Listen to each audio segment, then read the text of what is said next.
merci beaucoup de votre fidélité renouvelée à votre chaîne préférée M4 TV daleen ak jàmm ci M4 TV amaat mbégte ni ki tey yemook aljuma fukki fan ak juróom-ñaar ci weeru mai ci atum ñaari junneek ñaar fukk ak ñeent fas yéene waxtaanee tolluwaayu réew mi suñu ganu tey di wuyoo ci turu Amadou Bassirou Ndiaye nekk njiital mouvement Bokk Defar Sénégal président merci pour la disponibilité. ñu ngi lay nuyu bàyyi la nga nuyoog mbokku internetu M4 TV. ñu ngi leen di fay Adama ñu ngi nuyu waa téléspectateurs yi personnel M4 TV ak téléspectateurs M4 TV yëpp. di leen jaajëfal ci invitation bi ngeen ñu invité ñaan yàlla lépp lu ñu fi wax am njariñ pour sénégalais yi. alors mi ngi noonu actualité bi li ko dominé bokk na ci la visite de Mélenchon ak le conseil interministériel bi nga xamante ne am na ca Diamniadio sur la gestion des inondations waaye dañ koy indiqué rek sur la visite de Mélenchon ni ki démb ma nga woon ca université Cheikh Anta Diop. premier ministre Ousmane Sonko doon fa dalal. mu mel ni relation Sénégal-France ñu ngi koy. suuxat bu baax a baax démb dégg nga ay kàddu yi nga xamante ni premier ministre yëkkati na ko waaye itam Mélenchon yëkkati na ko naka nga jàngatee bi la situation. jërëjëf Adama je pense que du premier ministre moo doon recevoir Mélenchon. président Pastef Ousmane Sonko moo doon recevoir Mélenchon. donc il faudrait aussi que ñu préciser que ne c'est pas le Sénégal qui reçoit Mélenchon mais c'est un parti politique qui reçoit la France insoumise de Mélenchon. Donc Ousmane Sonko en tant que président Pastef moo recevoir Mélenchon apparemment prétexte bi ñu joxe mooy daf koy remercier ci soutien yi mu ko soutenir pendant émeutes yi am et tout ça. de 2001 à 2021 à 2023. Bon, c'est son droit le plus absolu, il fait de la politique. Donc politiquement, bon, ku ko neex mu recevoir tant qu'on respecte les lois et les règlements de ce pays. waaw donc da nga jàpp ni ki démb waxtaan bañ fa doon amal parce que Mélenchon aussi il a eu à préciser ça que ni la visite bi mu waroon amal Sénégal laata sax Ousmane Sonko ak Bassirou Diomaye Faye di nekk ci gouvernement bi waroon nañu fi ñëw ni ki démb dégg nga itam kaddu yi nga xamante ni Mélenchon yëkkati na ko naka nga jàngate yi la kaddu. yan kaddu par exemple yan kaddu. mu mel ni li wax bëri na de. waaw bëri na le point le plus saillant mooy par rapport ak homosexualité bi nga xamante ni wax na ko et ñu ci bëri jàpp ni il faisait la promotion de l'homosexualité. Bon, il l'a toujours fait. Parce que moom je crois qu'il a même dit que ne moom il fait partie des premiers politiciens hommes politiques à proposer une loi sur ça. Bon, il l'a fait dans waa France seen dëkk daal. moom il a proposé ça ñoom loolu lañ gëm. donc moom mu défendre ko c'est normal bon maintenant est-ce que c'est pas un appel qu'il est en train de faire par rapport au LGBT à tous ces mouvements qui soutiennent les lobbyistes du LGBT. Je crois que c'est surtout ça. Il est en train de, comme l'a si bien dit Lamine Baraka qui est président de notre coalition Sénégal 2024. Mélenchon ñëwul parce que Ousmane Sonko daf ko neex ñëwul parce que soutenir na Ousmane Sonko dafa ñëw parce que dafa bëgg am ay voix pour différence bi mu amoon à l'élection présidentielle de 2022 en France 400 000 voix yi ko empêché mu dem deuxième tour. jël place su Marine Le Pen ou jël place su Macron loolu la bëgg a combler donc moo tax mu def une orientation un peu plus populiste en tant que gauchiste extrême gauche. mu def une orientation un peu plus populiste. différence boobu mu ngi koy jël dans des communautés un peu isolées comme ça comme les immigrés comme les LGBT qui sont un peu reniés dans leur pays promotion boobu lay def pour que la prochaine élection présidentielle ñu mun ko voter. Et par rapport à la réponse de Ousmane Sonko premier ministre qui dit que voilà par rapport ak l'homosexualité moom le Sénégal ne va pas faire la promotion. waaw ne va pas faire la promotion ñu ngi koy gérer la wax. mënoon na wax ne duñ ko voter rek duñ ko mës a accepter mu jeex tàkk li ñuy gérer bon moom c'était pas la peine de le dire. Et vous pensez réellement que dafa nekk ci ay négociations entre Mélenchon ak moom. Non. Moi, je pense qu'il fait de l'activisme politique actuellement parce que promesse yi ñu defal Sénégalais il faut que Sénégalais am lu ñu jàpp actuellement. Donc l'actualité va permettre que ñun ñu wax affaire ay homosexualité ay Mélenchon et tout ça. fàtte ce qui est beaucoup plus prégnant ce qui est beaucoup plus urgent. la baisse des denrées de première nécessité. Avec l'amélioration du niveau de vie des Sénégalais. Avec le problème d'emploi des jeunes. Parce que les jeunes, comme on dit, ñu ngi leen di xaar bu baax baax am nañ yaakaar torop sur ça. Donc loolu la c'est pour un peu pour orienter les Sénégalais sur un autre sujet quoi, mais il fait de l'activisme politique et c'est pas l'État du Sénégal qui est en jeu. C'est surtout Ousmane Sonko en tant que président Pastef et le Pastef qui sont en jeu. Donc aussi comme on l'a bien souligné, Mélenchon il n'est pas venu pour les beaux yeux de Sonko, qu'il me pardonne. Mais il est venu pour augmenter son électorat pour qu'en 2027 mu mun a dem deuxième tour au minimum. Alors wax nga ko léegi vous l'avez évoqué par rapport aussi ak les denrées de première nécessité dinañ ci ñëw mais les promesses de campagne li nga xamante ni le parti Pastef ak la grande coalition diggé woon nañ ko bu ñu faloo dinañ def lii ak lii ak lii je pense que ñu ngi ci siège boobu wala noo ko gisee ñu ngi ci siège boobu bon il y a 40 jours presque même pas 2 mois donc il faut que ñu jël seen marque et tout ça mais ce qu'on avait compris moi ce qui est un peu quand tu fais un plan d'action avec des dates bien précises suñ ko respecté wul rek nit ñi dañuy commencer am jiixi jaaxa on parlait de baisse des prix le 15 mai on a vu en conseil des ministres le premier ministre dafa ne 4 produits rek la jël mais 4 produits yooyu sax wax guñu ñaata lañ ciy baissé nee na parce que day waxtaan ak acteurs yeeg yooyu depuis lors bi ko président bi waxee en premier conseil des ministres ba léegi je ne sais pas ce qu'il a fait est-ce que warul amul woon temps waxtaan ak acteurs yi ba war a mën a jël des décisions fermes quoi. Donc il est en train de mooy li may wax rek fi mu nekk nii day naxanteeg nit ñi quoi pour que nit ñi mën a xaar daal. Donc vous pensez que la visite de Mélenchon hier prétexte là pour à ce que les Sénégalais oublient les choses qui étaient plus urgentes. Pour l'instant oui pour l'instant le temps que ñoom ñu jël seen i marque moi c'est mon intime conviction. loolu laa gën a gëm. D'accord waaw loolu laa gën a gëm. D'accord et par rapport ba léegi ñu des ci promesse yi. nomination yi ci la bokkoon. appel à candidature la ñu waxoon pour les postes comme ni ñu ko xaatimee de haute fonction. mais entre temps on a vu des nominations booba ak léegi aussi. nomination yaa ngi wëy. waaw gisaguñu benn appel à candidature. waaw est-ce que c'est les réalités du pouvoir wala promesse de campagne la woon rek mën nañu ko jàppee noonu. waaw les promesses de campagne n'engagent que ceux qui y croient loolu la les grands hommes politiques di wax.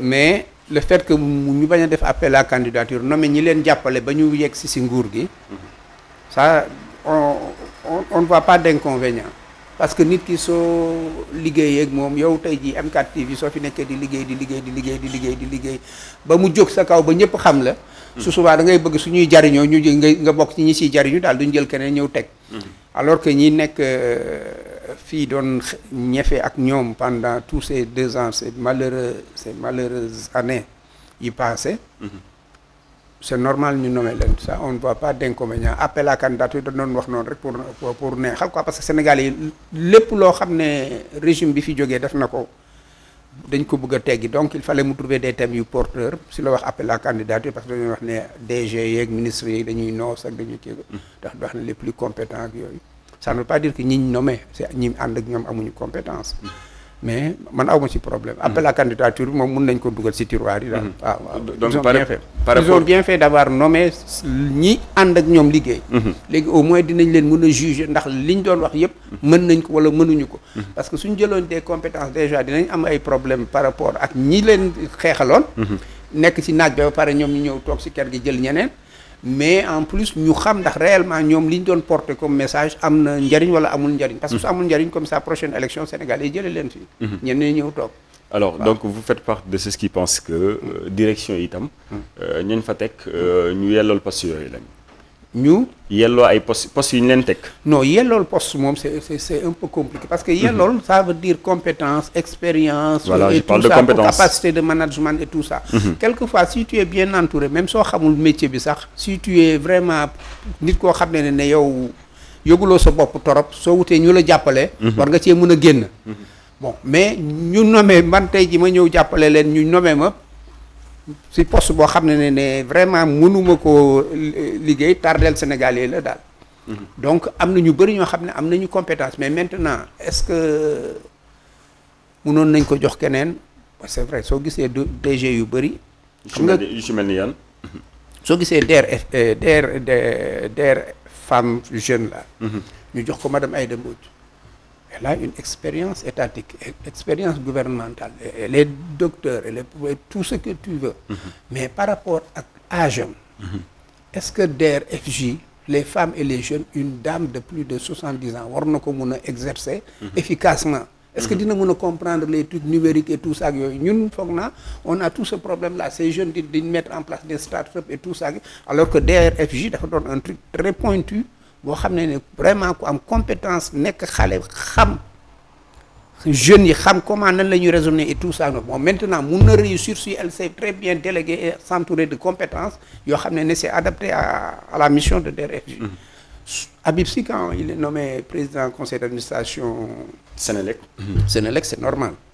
Il est inspecteur des affaires économiques et tout ça. Bon, il peut très bien comprendre les enjeux. C'était un homme d'État et tout ça. Donc, président du conseil d'administration, il aura moins de charges qu'un truc très opérationnel comme DER/FJ. Bon, maintenant, Dambo, bon, pour un professeur d'anglais, la gestion des infrastructures de Diamniadio. Est-ce que peut-être d'une sonal, j'aurais préféré nous nommer Dan Mbodj au niveau du ministère de l'Éducation nationale parce qu'on a une grande direction bu fa nekk. Bon, mais ñoom seen kii la daal, mais ñu nommer leen aussi man awma ci problème daal, parce que s'ils savent s'entourer de compétences bàyyi ñooñu ñu liggéey bañ a def politique xalaat Sénégalais yi jiite Sénégalais rek ils peuvent réussir. am na solo. Alors ñu ngi ko doon wax ci njëlbeen mooy la gestion des inondations. Le Premier ministre annoncé na benn audit 717 milliards nii. Par rapport ak nguur gi nga xamante ne ñoom ñoo fi nekkoon. dugal injecté nañ ko ci la gestion des inondations. waaw si c'est un point wala un pas en avant bi nga xamante ni teg nañ ko pour jàpp nga ni pour saytu jafe-jafe yi nga xamante ni. askan wi ñu ngi koy am concernant les inondations. waaw par rapport ak audit moom on peut toujours en faire quand il y a un changement de régime, même quand il y a un changement de direction. war nga mun a def audit, mais audit bu mu bloquer fonctionnement bi. c'est-à-dire sooy def audit bu mu tere ñu continuer di liggéey.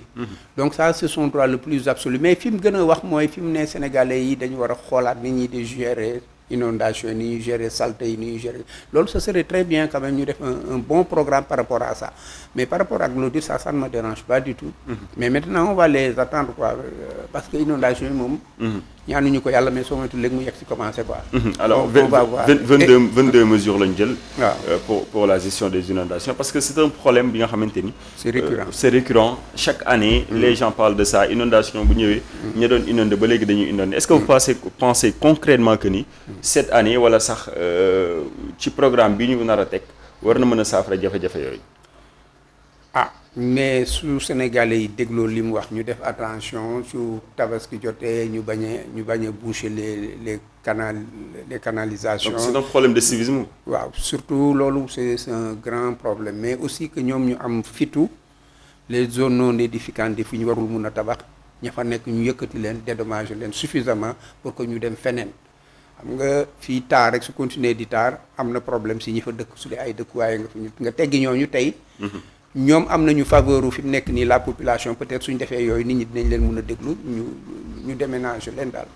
Mais je pense que ne soreetul suñ ci yàlla bàyyi jàmm ak salaam dans quelques jours 3 on va voir ndax réellement ils vont avoir les capacités de faire ce qu'ils ont à faire. waaw parce que wax ko jëf ko mooy jafe daal. En 2023 yaa ngi doon alerter sur la grande offensive contre l'immigration. mu mel ni phénomène bi ba léegi mi ngi wéy di am. parce que tout récemment dégg nañu gaal yi nga xamante ni teeree na fii ak yi nga xamante ni ndërmelu na ci itam ndaw ñi di gën a suux ci géej gi. waaw mais parce que ndaw yi dañu gisagul lu leer daal. dañu gisagul lu leer. Bon il y a eu une pause, et pause bi je pense que c'était dû surtout au climat. seddaay beeg yooyu moo taxoon peut-être gars yi demuñu ci géej yooyu, mais c'est pas par rapport ak un nouveau régime et tout ça ak yooyu. Je crois que ba léegi tegaguñ dara seen loxo bu ñu dem, mais ce serait dommage, c'est dommage en plus parce que li ñuy économiser fële moom la ñuy suñ fi nekkee tamit moom la ñuy gagner di ko partager chaque jour ak ñëpp ñi ñu ko bokkal. soo demee fële doo bokk ak kenn dara moo tax nga mën a économiser, mais fii sooy bokk ak nit chaque jour tepp moo gën a am njariñ daal pour man, moo gën a am njariñ. Ça sert à rien d'aller à l'étranger di wuti loo xam ne quand tu dépasses 7 millions pour dem États-Unis jaar ay Nicaragua ak 7 millions mun nga créer une entreprise. war nga mun a commencer di liggéey di yëngatu nit ñi di la ndànk nga mun a muñ am patience, parce que nit aussi da ngay am patience, jullit ngay am patience. doomu aadama da ngay tey doo bëgg a tey ji rek ñëw rek gis ay immeuble rek nga ne suba ma am immeuble daal. xaalis bi ñuy dépensé di def immigration suñ ko dépensé woon fii def wut luñ liggéey dinañ ci génn daal. donc ce serait selon vous aussi du côté de l'État. ban programme la ñu war a mën a tegal ndaw ñi. pour à ce que jéem a wàññi ce phénomène bi nga xamante ni c'est récurrent. waaw xam nga à part la sensibilisation. comme li may wax rek xale yi foog nga tegal leen dara seen loxo. loo xam ne sensibilisation rek doy na président. non moom laa wax ma ne il faut nga tegal leen dara seen loxo. soo jëlee lu mel ne DER/FJ. mais ñu ngi koy wax ay résultats c'est l'ancien régime on va voir madame Aïda Mbodj comment elle va gérer ça. mais ñu bëri xamuñu xale yu bëri xamuñu ko. waaw xamuñu DER en fait nan ngay def. fonctionnement bi financement pour am financement ak yooyu. xale yi soo ñëwee tey ji nga ne leen jox naa leen 5 millions regroupé wu leen yéen jox naa leen 50 millions créé leen li ngeen bëgg a liggéey ñu jàppale leen encadré leen doo leen fay impôt mais di leen wan nan ngeen di gérer seen kii di leen jàppale et tout ça. mais su boobaa suñu gisee avantage inconvénient nga defal leen aussi du benchmarking c'est-à-dire da nga leen di war ne suñ demee France tamit. duñ gagné plus. fii la ñuy gën a gagné te fii la ñuy gën a nekkee.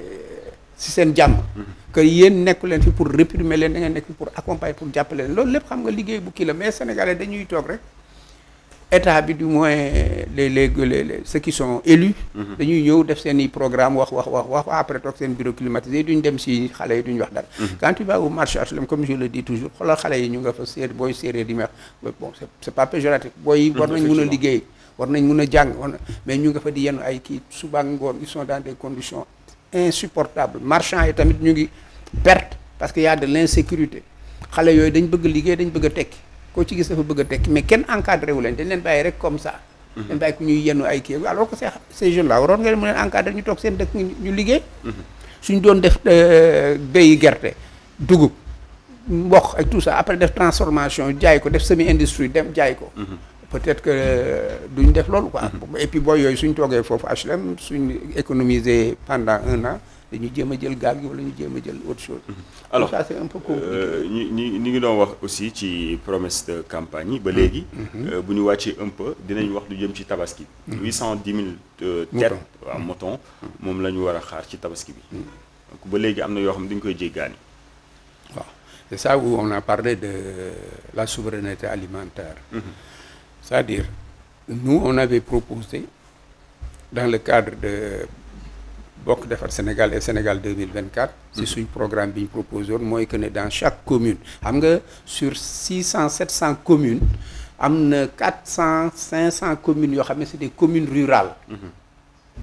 C'est vraiment des communes très rurales amuñu doole torop. ñooñu dañ ne woon sur 1 an 2 ans chaque année. état bi jox leen 1 milliard au minimum. ñu def des fermes agropastorales. ñu def formation des centres de formation regrouper les jeunes et tout ça commencer def élevage. pour venir rek au problème des moutons suñ toogee foofu fii ak 1 an. suñ commencé yar jur gi. mais fii ak 1 an 2 ans ñoom besoins yi nekk ci alentour ci commune boobu yëpp dinañ ko mën a satisfaire dootuñu dem jéggaani daal.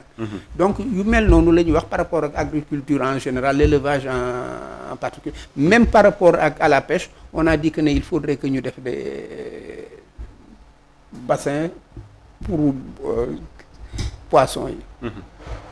pour mun a liggéey téye nit ñi quoi dans les communes c'est-à-dire il faut que nit ñi ñu téye leen jàppale leen jox leen xaalis. parce que quand tu dis que dañuy commune la te accompagner wu la ko financièrement techniquement du dem fenn. ngay des yeeg communes yoo xam ne ça polarise à peu près 20 villages aquaculture duñ def aquaculture élevage amu fa agriculture bu doy amu fa. booy yi duñ toog. même jàng bi sax xale yi dañuy am problème parce que primaire la ñuy yem primaire secondaire pour ñu dem te beneen dëkk la ñuy dem te ñuy dox ci taw bi ci naaj bi dañu mujj abandonné ñëw. dans nos marchés là di yenu alors qu'on aurait pu les accompagner donc c'est un programme global boo war a def en fait le ministre de l'agriculture et de l'encadrement rural peut-être que ils vont faire ça on va voir. parce que actuellement ñoom je crois que ne ils ont adopté le PSE. alors que le PSE a beaucoup d'insuffisance. au niveau humain. ay tali rek la ñuy defal ak ay monument ak ay kii. bon loolu doyul daal. waaw. alors am na solo bu ñu ñëwee un peu ci les rapports yi nga xamante ni les corps de contrôle yi fi nekk génne nañ ko. gis nañu ñu ci jot a épinglé. parce que épinglé aussi ne veut pas dire que ni def nga. mais juste épinglé nañ la. mais dañuy gis itam le ministre Waly Diouf Bodian. excusez-moi pas le ministre le DG du port. du port autonome de Dakar le directeur général du port. jiite port autonome bu Dakar. bu di wax ni on peut pas avoir des opposants milliardaires. fii ci réew mi daf ñuy très gouverner. mu mel ni benn genre tracasserie la nar a mel. waaw waxam la xalaatam rek la wax daal. moom xam-xamam ma toll foofu daal. parce que yow soo amee opposant milliardaire te 80% de la population am âge de voter la yow nga am 54%. nga am tous les moyens pour réussir su opposant bi nekkoon multimilliardaire tamit soo réussir les populations duñ la remettre en cause les populations c'est pas par rapport ak opposant milliardaire yi soo defee lu baax munuñ ci teg leneen. yow def nga li nga liggéey jox nañ la 100 milliards yow nga war ko liggéey au niveau du port nga réussir les enjeux et tout ça ak yooyu mais il y aura pas de problème. Et dans tous les ministères c'est dans tous les programmes c'est pareil su fekkee ne ñoo am nañ de bons résultats Sénégal yi teg ci seen bët ñu war koo mën a laal. dund gi wàññi nañ ko xale yi ñu ngi jàngi normal ñu nekk dans les villages ñu ngi béy encadrement bi am na. tabaski jotee ñu gis ñëpp am nañu xar. moins de 100 000 xar yu baax. jën bi doy na dans les villages amuñu jën yu nëpp jën yu baax la ñu am y a de l'aquaculture def nañ des bassins et tout ça ak yooyu ceeb bi cherul borom oto yi cherul transport bi bon en passant BRT bi c'est bien. inauguré nañ ko tàccu nañ ko même ñu ngi ko doon décrier mais nañ xool prix bi parce que prix bi quand même am na convention dafa cher. ça va être un peu compliqué. mais je crois que ça va décongestionner wàññi nañu pétrole essence bi. wàññi nañu dund gaz bi wàññi nañu yooyu yëpp su boobaa même soo amee des opposants multimilliardaires tamit. donc actuellement c'est à leur tour aussi de travailler et parce que. wax ci dafa bëri waaw. dañoo wax heure opposition ak heure nguuru moom du benn. waaw dañoo wax ba falu. lu bëri ñu décrier ko. maintenant pour revenir un peu aux nominations ils se sont rendus compte que ne c'est pas système bi moo baaxul peut-être. nit ñi fa teg peut-être ñoo baaxul wala peut-être mais système moom kenn mënu koo changer c'est des procédures et tout ça et que pour ça pour que nga mun a dem pour que état bi nga mun koo gérer il faut nga am de grands fonctionnaires. les hauts fonctionnaires seen dernière nomination yi ñu def presque 35 ministères yëpp ils ont mis au niveau des secrétariats généraux de hauts fonctionnaires. Avec beaucoup d'expérience donc su ministre bi defee toj-toj. au moins secrétaire général bi dina mun a redresser wala dina ko mun a avertir balaa muy def toj-toj je crois que loolu moo motivé surtout ces nominations yi ñu def parce que ils ont mis des gens très compétents qui connaissent très bien le système et c'est des gens du système que la ñu def ci biir système bi donc seen anti-système boobu xam nga ça c'était des trucs politiques rek c'était parler pour parler quoi en espérant que ça arrivera à résoudre un peu les problèmes pour les jeunes sénégalais alors ginnaaw élection présidentielle yi ñu génn l'opposition boobu ak léegi dégguñu leen wala sax bu fekkee am na ñu génn bariwul pour votre cas yéen ñi nga xamante ni yéen a àndoon Sénégal 2024 àndoon ak le président Idriss Seck président du parti Rewmi dafa mel ni boobu ak léegi déggaguñ leen comme ni ñu waroon déggee par rapport ak opposition bi nga xamante ni ñoom ñoo fi nekkoon te falu léegi je pense que l'opposition est un peu à fond actuellement. L'opposition n'est pas à fond c'est-à-dire l'opposition bi c'est qu'il y a une opposition républicaine une opposition anarchiste. vous opposez d'une manière républicaine actuellement. waaw opposition bu dal bu dul saaga bu dul xeex bu dul toj bu dul saaga bu dul wax dara même si tu vois que il y a beaucoup d'erreurs qui ont été faites. Ah bon? depuis que ñuy. À l'espace de 2 mois. Oui, il y a beaucoup d'erreurs qui ont été faites mais da ngay wax ne si jàng la bokk. mooy li may wax rek soo ñëwee nga jël. tous les ministères nga jox ko des secrétaires généraux nga di nommer les secrétaires généraux de hauts fonctionnaires on pense que ne yow tu as une bonne foi tu peux rectifier que li nga doon wax bi nga nekkee ci opposition bi xam nga ne ça va pas aller donc rectifier mais quand tu mets en place par rapport ak le problème du littoral là tu mets une commission sur 2 mois la commission tu dis que il y a même un de vos collègues journalistes qui a souligné ça tu dis que la commission est présidée par le secrétaire général du gouvernement la commission est coordonnée par le ministre des Finances, alors que le ministre des Finances, protocolairement, il vient avant le secrétaire général du gouvernement. Ça, c'est une erreur boo xam ne en administration on ne doit pas le faire. À notre avis kenn waru koo def. C'est benn journaliste sax mu ngi koy souligner. Ça, c'est des choses yoo xam ne ay erreur la soo defee sa lettre circulaire par rapport ak mouton yeeg yooyu tout ça on voit que c'est vraiment une copie conforme de ce que Amadou Ba avait fait il y a un an. Donc tu te rends compte que il y a des erreurs yoo def et tout ça. Quand tu fais un décret de répartition de services depuis 1 mois et demi kenn mënu koo gis ñun ñu ngi koy seet ba sonn pour mun a xam ministère bu nekk yan direction lañ ko jagleel et tout ça, mais on ne peut pas le voir sur les sites. xamuñu ndax génn na journal officiel wala génnul, peut-être génn na mais ñun gisuñu ko. Il y a tous ces trucs là yoo xam ne c'est des erreurs dans la gestion administrative du pays, mais bon on se dit que ne ils ont le temps de le faire et puis da nga leen di may tuuti ñu teg jël seeni mesures xam comprendre exactement et puis erreurs yi yéen sax les journalistes vous les soulignez de jour en jour. Donc loolu moo tax opposition républicaine bi ñu doon ñu toog di xaar mais su demee nag fii ak 1 mois 2 mois ñu gis ne ça ne marche pas. boobaa ñu commencé wax mais on le dira en respectant quand même les institutions. ak ku nekk gëddëm quoi. Alors l'avenir aussi de votre coalition mouvement de votre mouvement. Bokk Defar Sénégal. Bokk Defar Sénégal, on est dans Sénégal 2024. En tant que coordonnateur, on a accompagné le président Idriss Seck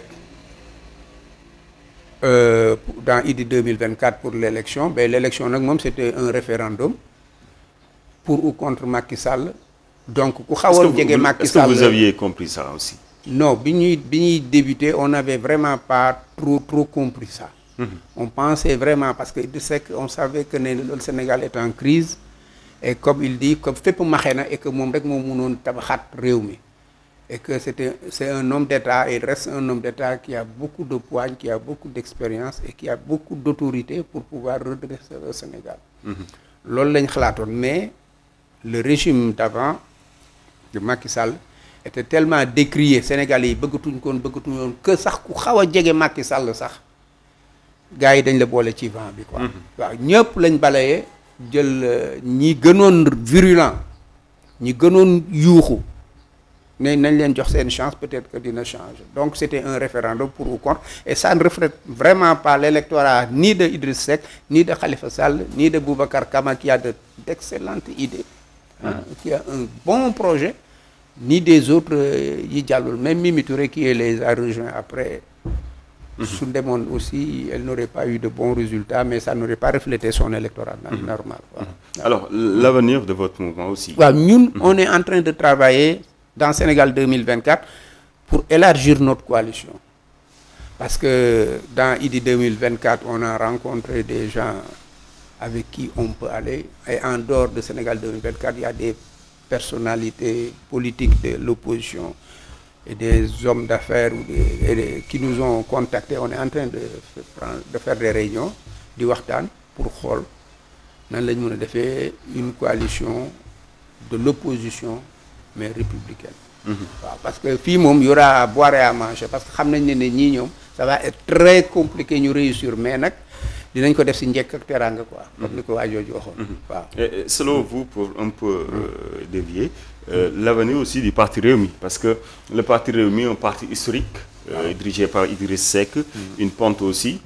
bu ñu demee ba élection présidentielle muy am moins 1%, bien vrai que mu ngi suñu ginnaaw, mais tey jii c'est normal ñu poser ay questions lu ci mel ni lan moo war a mën a nekk ëllëgu parti Rewmi, njiit ba fay nekk te ce qui est sûr échéance yi ñu jëm, est-ce que le président Idriss Seck moom mooy jiitewaat yile élection yile parti Rewmi ci yile élection yi ñu jëmaat.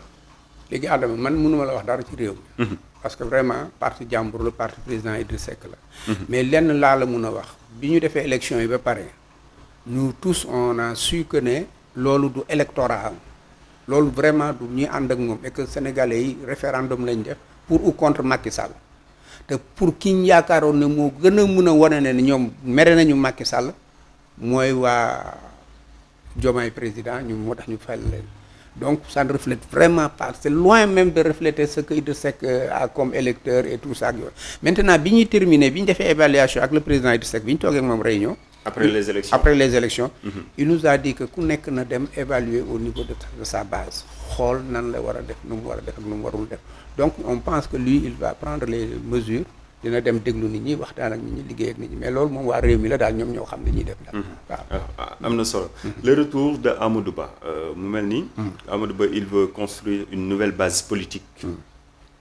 waaw léegi Amadou Ba moom affaire am dafa xaw a kii quoi xam nga màggee Grand Dakar yaroo Parcelles Assainies ba pare yow bëgguloo tooñ kenn bëgguloo xosi kenn bëgg ne nii day nooy tout le temps Sénégal yi d'accorduñ ci loolu. mais c'est un homme d'État aussi. waaw non homme d'État terewul quelquefois nga xaw a yëngatu ñu xam ne yow tamit am nga looy bañ daal mais su fekkee ne ku la tooñ nga baal ko doo wax lu naqadi nit du lu neex de Sénégal yi xamuñu loolu la preuve.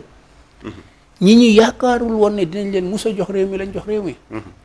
ak par rapport tout ce qui s'est passé ku tooñ ak ku tooñu loon c'est pas mais Sénégalais dañ bëgg nit ki nga yëngatu wax jégal sa ñu déglu la ñu xam li nga bëgg. mais Amadou Ba il est trop gentil donc avenir politique am moom mënu ma cee wax 15 moom daal booy décider li mu bëgg a def. ñu déglu xool comment il va. selon sa relation avec le président Macky Sall aussi. parce que gis nañ ci campagne yi ni mu demee dem na fa ba Tivaouane ñu woowaat ko mu ñëwaat donc est-ce que vous pensez réellement que là-bas le climat était apaisé. man de xam naa ne su ma amoon candidat di ko jàppale. du ma nelaw du ma yandoor. dinaa dem tout le temps di ko jàppale dinaa def tout pour ñu déglu ko mais Macky Sall président Macky Sall moom ni mu def ak Amadou Ba. ku bëgg a jàppale candidat doo ko def. ku bëgg a jàppale candidat doo ko def moom maintenant nag comme tu dis c'est derrière nous daal. mais yaakaaruma ne jàppale woon na ko nu mu ko waroon jàppale je ne pense pas. c'est loin de là même parce que en tant que président de la République su wàccoon sur le terrain jàppale ko peut-être que les choses auraient peut-être changé. alors daanaka waxtu bi mi ngi xëcc jëm ci jeex. ñu wax rek un peu ci les attentes aussi en tant que sénégalais. bi nga am ci le nouveau gouvernement bu président Bassirou Diomaye Diakhar Faye. bon pour régime Diomaye Diakhar Faye président Diomaye Diakhar Faye je souhaite que ne mu bañ ñoo jox matière à wax daal nit ñu bañ a wax ne xamoon nañ ko daal. loolu laay ñaanaluma ko parce que moom wala keneen dama ko ñaan surtout pour les Sénégalais et surtout les jeunes Sénégalais yi am yaakaar bu bëree ba teg leen ci réew mi bon maintenant nag nous on va observer dañ ko ñaanal jàmm parce que su président bi amee jàmm ñu am jàmm su président bi réussiré on sera content parce que quel que soit ex suñuy doom ak suñuy xameel ak yëpp dinañ ci am luñ ci jàpp. mais il faudra que mu demander à ce qu'on fasse moins de politique et qu'on travaille. Qu'on travaille beaucoup et qu'on soit moins intransigeant parce que yaa ngi doon wax affaire rapport yeeg yooyu et tout ça quoique ne ñu bëri dañuy wax ne rapport def nañu ay erreurs c'est surtout dans la conception ou dans l'exécution mais la plupart peut-être am na ay détournements mais quand on te parle de Covid fonds Covid 1000 milliards alors que ne 6 milliards moo am problème. mais 6 milliards aussi c'est l'argent du contribuable. waaw non 6 milliards c'est l'argent du contribuable 1 franc sax waruloo ko. effectivement waruloo ko néewal parce que 6 milliards lu bëri la mun a créer. lu bëri la mun a créer. richesse bu bëri la mun a créer emploi yu bëri la mun a créer mais suñu waxee 1000 milliards dafa mel ne 1000 milliards lañ jël. effectivement alors que ci fonds Covid bi soo xoolee presque 80% wu exécution bi ça s'est fait normalement. et que presque 90% yi li ñu reproché nit ñi ce n'est pas un détournement c'est surtout par rapport ak nan lañ ko exécuté nu ñu ko exécuté wul et que 6 milliards la rek sur 1000 milliards. moom la jox lañ la nit ñi président yaa ngi ndawal 6 milliards aussi. non ndawaluma 6 milliards non dama bëgg non problème de proportionnalité la dama leen ne 1 franc. 1 franc soo ko jëlee ci argent du contribuable am na. war nga rendre compte war nga mun a rendre compte. mais dama wax ne en fait suñ problème mooy. bu ñu toog jël nit ñi focaliser c'est comme les 94 les pas les 94 milliards kooku sax c'est un truc que je ne maîtrise pas trop les 29 milliards de Prodac. léegi yow 29 milliards mooy programme mu Prodac. programme bi yëpp 29 milliards la ñu toog ne 29 milliards yi yëpp daf ko jël alors que Prodac ba ñuy wax 29 milliards dañ koo jël effectivement nit ñaa ngay liggéey am nañu ay oto ñu ngi leen di jox ay salaire ñu ngi dem di def ay DAC et tout ça ñu ne waa ji jël na 29 milliards dugal na ko ci poosam alors que nit ñaa ngi liggéey ñu ngi leen di fay te ñoom Prodac lañ nekk y a un problème sur la gestion waaw peut-être y a eu un problème sur la gestion mais jëluñu 29 milliards yi loolu laay wax quoi dama bëgg a wax ne ni ñuy amplifier montant yi day nëbb ce qui est beaucoup plus important ce qui est beaucoup plus important mooy que ne xaalis bi ñu jël nañ ko rembourser su dee prouvé nañ ko ne ça a été pris mais nañu focaliser wu sur les performances sur comment arriver à satisfaire les gens en maîtrisant bien processus yi comprendre nga loolu mooy système bi en fait un système bi ñuy décrit mooy loolu nan la ñuy maîtriser processus yi nan la ñuy maîtriser ak activités yi ñu war a def et tout ça pour am des résultats loolu laa bëgg wax ma ne nañu tegal ay programmes yoo xam ne dañu rectifier PSE bi comme ñoom léegi PSE bi lañ jël ñu rectifier PSE bi parce que PSE bi waxul affaire u jàngale justement donc comme ni nga ko doon waxee sànq je pense qu'il y a pas un problème de système ñi ko doon gérer ñoo am problème parce que ils ont repris le PSE waaw parce que bi ñuy wax li ñuy wax yëpp dañoo fàtte ne les bailleurs de fonds là xaalis bi ñu joxe yëpp duñ ko perdre et que FMI ak yooyu yëpp dañ lay wax ne waaw d'accord ok yow am nga problème mu salaire dans 3 mois 4 mois ak yooyu mais programme yi c'est gouvernement engagé woon te ba signé et tout ça continuité la quoi da nga koy exécuter wala doo ko exécuter soo ne dama ko exécuter ñu téye seen loxo Sénégalais ne yow mënuloo donc tu es obligé de t'adapter PAP 3 bi ñuy wax na plan d'action prioritaire PSE PAP 3 bi financement bi su disponible ils vont exécuter fii ba 2025 peut-être à partir de 2026 ou 2027 dañuy commencer ñoom adapté par rapport ak seen projet comme peut-être le président Macky Sall ni mu defoon ak les projets du président Abdoulaye Wade jeex na tàkk et puis yoonu yokkute Macky Sall bi ñu koy fal yoonu yokkute lañ ko fale mais bi mu ñëwee 2 ans mu gis ne yoonu yokkute bi dafay am blocage dafay am insuffisance mu woo Amadou Ba xam nga dañuy wax PSE mais PSE c'est le programme de Amadou Ba c'est pas le programme de Macky Sall parce que si la Amadou Ba ñëwee dugg dem wut xaalis et tout ça bon parce que c'est un inspecteur des impôts par ailleurs qui sait très bien comment avoir de l'argent pour mun a financer tous ces projets là donc ba tey programme Amadou Ba la du programme Macky Sall moo tax nag ma ne ma Amadou Ba pour revenir un peu à Amadou Ba je ne peux pas le comprendre yocc rek ñàpp sa njàmbur alors que yow lu bëri def nga ko Sénégal nit ñi war nañ la mën a jàppale xam ko nga toog rek nit ñi ñu lay def ay coups ngay wax nii ak yooyu bon tant pis donc pour revenir un peu à ça li may ñaanal daal ba Bassirou Diomaye Faye est-ce que qu'il réussisse qu'il fasse moins de politique et que qu'il fasse travailler les gens et que bu mu nekk di sanctionner torop mais président aussi am na ñoo xamante ni non il faut nga sanctionner mais c'est-à-dire suñ toogee tout le temps di sanctionner on va perdre 2 ans 3 ans yoo xam ne gis nga ton ami ton président Idrissa Seck dafa lay toog ak Abdoulaye Wade xam nga man damay wax ne Idrissa Seck c'est un homme très expérimenté mais 2000 ba 2003 lan lañ defoon toog di xool rek di rectifier di xool di jàng di nii wax ne bàyyi leen góor gi mu liggéey ak yooyu defuñu dara am na ñu wax ne ba 2007 sax defuñu dara ils n'ont rien fait problème yi Idrissa Seck et tout ça ak yooyu Macky Sall 2012 ba 2014 il a presque rien fait damay bañ ñii aussi toog 2024 ba 2026 duñ def dara lu dul wax nañuy jaw nañ xoolal Karim tëj nañ ko pendant des années léegi tey jii ñu ne dañ koy bàyyi gracier nañ ko xamuñu ni gisuñu xaalis bi defuñu dara ak yooyu laay bañ Sénégal c'est-à-dire mais nag buñ ko bu fekkee dañu bëgg a toppante noonu maanaam buñ defee lii dañuy tardel est-ce que ñi jël ñëpp dinañ fay doyen non ñi jël dinañ fay mais c'est-à-dire dama bëgg a wax ne li ma lay bëgg a expliquer de manière beaucoup plus claire ñi war a fay nañ fay sans que ñu koy médiatiser sans que ñu def ko politique comprendre procédure yaa ngi fi instrument yaa ngi fi justice a ngi fi nañ leen fayloo et tout ça mais ñoom nañu jël focaliser seen bopp ci li gën a am priorité commission bi sa premier ministre bi teg pour le truc domanial là suñu premier ministre bi waaw suñu premier ministre bi du moins waaw pour le truc domanial là sur 2 mois mu ne nañ xool ñi waroon am droit amul droit et tout ça ak yooyu mais su jëloon un privé un consultant privé ne ko yow sur les 2 mois là bàyyil gars yi ñu liggéey mais xoolal ma exactement ce qui s'est passé lan la ñu def li nii ñi amoon autorisation ñu amul autorisation lan la ñu war a def lan la ñu war a def sur 2 mois mais il va le payer mu liggéey. ñu bàyyi fonctionnaires yi ñu nar a jël ci ay commission ñu toog pendant des mois di liggéey te duñ avancer plus vite que un privé. c'est surtout par rapport à la méthode laay wax quoi. nañu def li ñu war a def mais buñ ko politiser occupé ñu xoolal léegi tey jii yow on a parlé de Mélenchon boppam la fi indi. effectivement. waruñu woon jël benn kii ñun dañu waroon toog man ak yow di wax ci affaire bi nan la ñu war a def pour xale yi liggéey ban créneau la ñu war a fan la ñu gis création de richesse ban créneau mu am xaalis et tout ça nan la président war a def nan la ministre des finances war a def des solutions yan solution la ñu war a teg pour que xale yi liggéey et tout ça yooyu moo am importance mais sur 2 ans yi di ñëw nañ def tout pour ça loolu ba tax ma leen di ñaanal ñu réussir mais suñu réussir on va le dire le PM il a parlé d'une autosuffisance aussi non xam nga loolu personne ngay wax nit ki ci boppam lu ko neex mu mel mais sénégalais yi moom lañ bëgg moom lañ fal lu ko neex mu mel lu ko neex mu wax sénégalais yi lu ko neex mu mel man daal xam naa ne démb moom il a fait vraiment de la politique. non je parle de l'autosuffisance bi mu doon wax. autosuffisance alimentaire. waaw ici au Sénégal. parce que selon vous c'est possible d'ici combien d'années. foog naa ñoom fii ak 2 ans 3 ans la ñuy wax de.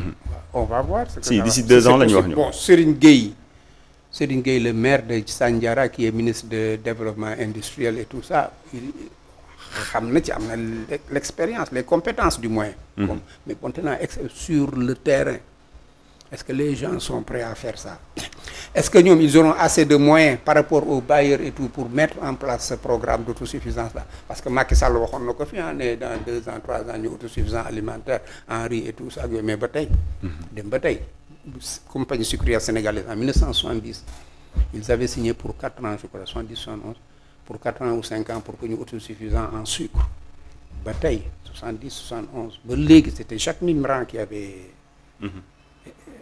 qui avait signé ça. ba tey on n'est pas autosuffisant donc il faudrait que ñu am la volonté et les moyens de faire ça. alors ñu jeexalee sur un point. muy l'affaire Mbourkat ak arrêt des travaux sur le littoral mu mel ni doléance la boo xamante ni le président Bassirou Diomaye Faye déggoon na ko comme ni nga ko waxee moo tax mu ñëw appliqué. non appliqué gul dara ah. waaw ñëw arrêté travaux yi fii. dem ca Mbourkat itam waaw non arrêté travaux yi moom c'est sur le littoral. Mbourkat dégguma trop ne arrêté nañ travaux yi xam naa ne nee nañ ko xoolaat et tout ça ak yooyu mais Tintamar bi littoral bi am nii fii nii ak Mbourkat bon am na un peu une petite différence bon. mais man xam nga sama problème fan la nekk man l'appareil de production mooy sama problème les travailleurs ñooy sama problème c'est-à-dire soo arrêté ñu bëri ñu ngi koy décrire et c'est vrai. juste avant ñuy def tabaski ouvrier yi nga xam ne chaque jour ñu fay leen 5000 10 000 ñuy taxaw ñu teg lépp arrêté entrepreneur bi kay tabax du moom mooy jox ouvrier yi xaalis. su la neexee nga arrêté mais accompagner leen accompagner góorgóorlu yi accompagner leen entrepreneur ñu bañ cee gaañu parce que ñoom dañu ñëw rek liggéey. maintenant boo demee doyen dogguma la boo demee ci littoral bi. il y avait des constructions yi nga xamante ni une entreprise française moom moo ko engagé. donc lu ci mel ni Eiffage. moom moo koy engagé pour tabax yenn ci ay def yenn construction yi. mais yow yaakaar nga ne Adama Eiffage am na possibilité ñëw rek commencer jël suñu littoral bi commencer tabax sans autorisation. non je parle de la construction des travaux. peut-être ay nit ñoo leen jox travaux yi jox leen. mais non Descos mu ngi def liggéeyam. Descos mu ngi def liggéeyam depuis tout le temps mu ko même si ruq ndaw yi si biir quartier yi Descos da nga ñëw gis ñu bind Descos arrêt des travaux Descos. littoral bi kenn ñemewu fi tabax à mon avis te amuloo autorisation maintenant nan nga amee autorisation bi la ñuy wax mais loolu jar bu arrêté travaux yi nañ xool nan nga amee autorisation suñu gisee ne c'est pas normal ñu sanctionner maintenant suñu waree détruire ñu détruire mais loolu jarul arrêté travaux yi. parce que en un mois war nañ mën a xam loolu. donc da nga jàpp ni. dañu war a wéyal di tabax. te ni ñuy tabaxee jaarul yoon ñu bàyyi leen bañ tabax ba pare ñu soog a toj. non bañ tabax ba pare dama la ne en un mois. man mii soo ma joxoon tey jii mission boobu. fay ma xaalis bu doy ma dem jël toutes les compétences dans la semaine. dans 10 jours 20 jours ñu def inventaire de tout ce qui existe comme autorisation et tout ça sur le littoral. en un mois ñu defal le rapport ne la ñii ñoo am droit ñii ñoo amul droit ñii la ñu war def ñaari su boobaa da ngay arrêté loolu kay yomb na yàlla mais je te dis ça c'est une façon de tout faire pour. de tout faire pour arrêter ndax sénégalais parce que je pense que aussi même bu fekkee le doyen. même bu fekkee le président Bassirou Diomaye Faye dogal na ko. le premier ministre Ousmane Sonko aussi waxoon na ko laataa muy falu ni ci benn vidéo bu mu defoon sama ginnaaw fii construction yi bis bu ñu faloo lii lépp dina dakk. waaw donc est-ce que dañuy jàpp ni dafa jaarul yoon rek moom moo tax ñu arrêté loolu. non man parce que boobaak léegi aussi. ñi moom les travaux déggagoo leen benn yoon ñu génn wax. parce que ñooñu c'est des républicains. Républicain daal nga ko jàppee. waaw su premier ministre décidé mettre en commission arrêté travaux yi yore les lois les règlements yàlla def na ne loi et règlement yi permettre nañ ko mu arrêté ay travaux même su ko defee de manière bu ma yaakaar ne mënoon nañ une autre solution moo doon jël un consultant bàyyi ñi ñuy liggéey sur un mois ñu jox leen résultat yi mais ñoom dañuy toog croiser les bras di xaar. ce que l' état va dire parce que état bi moo leen di jox autorisation état bi mooy nangu autorisation mais su ko naree nangu du yomb aussi ni ñu ko yaakaaree. parce que doo jox nit ki autorisation mu tabax li mu tabax ba pare nga ñëw détruire ko sans nga indemniser ko. surtout su fekkee il est dans ses droits. et yaakaaruma ne dans ce littoral là immeuble yu rëy yooyu ma gis nit ñi ñëw nañ di tabax te amuñu toutes les autorisations nécessaires. man kay mooy nan lañ leen ko autoriser loolu mooy problème bi. mais loolu moom jarul woon arrêté travaux yi pour un mois c' était pas la peine. un mois 2 mois c' était pas la peine surtout pour les góorgóorlu ñi fa nekk si chantier yi def ay 4000 5000 par jour tabaski bi ñëw ñu war a di dem di ñëw am war a duñ lekk non mais attends pour quelqu'un qui se dit patriote. mais compliqué pour l'affaire Mbourkat moom morcellement carrément moo fa amoon. waaw non mais attends pour une personne jot ay. nangami parcelle itam. Adama Mbourkat on te donne que 13 hectares d'après li Abdoulaye Seydou Sow wax pour le président Idrissa Seck mu ñëw Abdoulaye Seydou Sow te dit que ne c'était pas pour Idrissa Seck c'était pour un institut de formation c'était des gens qui étaient venus pour faire de la formation pour construire foofu def un institut xaw ma lan de formation donc turu Idrissa Seck lu mu ciy def. voilà Abdoulaye Seydou Sow a expliqué que ne Idrissa Seck moo ñëw mettre leen en rapport après ça la sa génnee léegi ñu ñëw moom il a dit mu ngi si S7TV la ko waxee effectivement mais yow su dee institut boobu dañ koy def mu war a jàngal xam-xam sénégalais yi les jeunes sénégalais mais war nga leen jox sax 100 hectares combien de sénégalais lañ nar a former foofu ñu am xam-xam war a mun a créer de la richesse demain créer des emplois mais le président jox nañ ko 4 hectares à Sindia là où le ministre Serigne Gueye Diop est là se trouve 4 hectares yooyu je suppose que ne daf koy béy di jël ay sénégalais employé leen parce que moom du dëkk ci 4 hectares yi donc loolu où est le problème. Mais vous avez pris l'exemple du président Idriss Seck mais il y a d'autres personnes à l'image de Pape Diop bi nga xam ne nee na dañ ko dédommagé dañ ko fayee suuf bi nga xamante ne nangoo nañ ko au niveau à Saint-Louis. Non parce que moom hôtel bi nekk Mame Koumba Bang bu Saint-Louis. Effectivement ñu ne dañ ko war a raser dañ war a def xaw ma lan état bi war koo def état bi à ce droit là aussi su bëggee soxlaa sa dara am lu mu la ko fayee parce que yow yaa fa defoon say investissement. au moment où des Thiessois peinaient aussi à avoir un terrain alors qu'ils avaient leur argent dans leur poche. non loolu yow da nga def résumé grossier nga def excuse-moi. Allez-y. waaw parce que c'est pas parce que des Thiessois ont l'argent dans leur poche que ne su état bi jëlee domaine u jàmbur munu ko ne mun naa la jox fële nga jox état bi ça c'est son droit loolu moo tax ñu fal ko. te ci fàttali am na fu ñu ko njëkkoon jox mu bañ foofu. ah parce que moom c'est un entrepreneur su ko neexoon mu bañ ne état bi fi ngeen di sama lii ngeen di raser doo leen ko raser wala soo ko raser ay milliards ngeen may fay mais il a été conciliant c'est-à-dire on est dans un système économique capitaliste c'est-à-dire nit ki ñëw na investir yow état bi soxla nga ko il faut nga dédommager ko surtout que su fekkee am na papier yu normal su amul fa papier yu normal sax mun nañu wax quoi mais su amee papier yu normal dafay foog nga fay ko maintenant nag yéenay xool loi de l'offre demande ñaata lay fay ak ñaata lay fay moom dina d'accord wala mun na def procédure pendant des années mais moom d'accord na conciliant ñu jox ko fële mu ne fii moom munu fi investir li mu bëgg a investir nañ ko jox fële. au moment où la mairie de ville aussi s'en va passer lañ jot. non yooyu yëpp ay kii la rek yooyu xam nga yow. soo defee communication politique. tu n'es plus objectif. non soo jëlee nga résumé ko 120 parcelles. c'est quelque chose de factuel aussi. non nit ñi. suñu amul possibilité investir nga gis ku war a investir waa Thiès yi mën faa liggéey nga jox leen ñu. investir kan moo pare woon pour investir. mais institut de formation boobu ñu wax. maintenant su fekkee yow dañ la jox 120 xam nga ban moo gën a garaaw. ñu jox la 40 hectares nga war ko morceler jaay ko. boobu c'est pas normal nga war yow personne institut comme ça nii rek ñu jox la 40 hectares ne la jox la nga jël ko morceler ko pare jaay ko waa Thiès loolu c'est pas normal. d'accord da nga jàpp ni loolu amu ci. non mënu ma ko jàpp damay xaar su fekkee am na commission ñu wax ma. mais dama la bëgg wax ne loolu moo normal mais su fekkee dañ la jox 40 hectares yow nga war soo liggéey jël boy yi employé leen ñu am liggéey am xëy. war a mun a téye seen njaboot mun a am koom-koom. alors man ça ne me gêne pas du tout. je préfère ça am na solo amoon mbégte bokk ak yow jotaay bi doyen ñu bàyyi la nga tàggatoo ak mbokku internet MK TV. waaw waa MK TV maa ngi leen di gërëm internet yi maa ngi leen di gërëm te di jégalu ci wax yi nga xam ne peut-être ñagas na di ñaan yàlla Sénégal gën a naat gën a jëm ci kanam di ñaan MK TV jóg comme ñëpp comme télévision yëpp. ba nekk un grand groupe.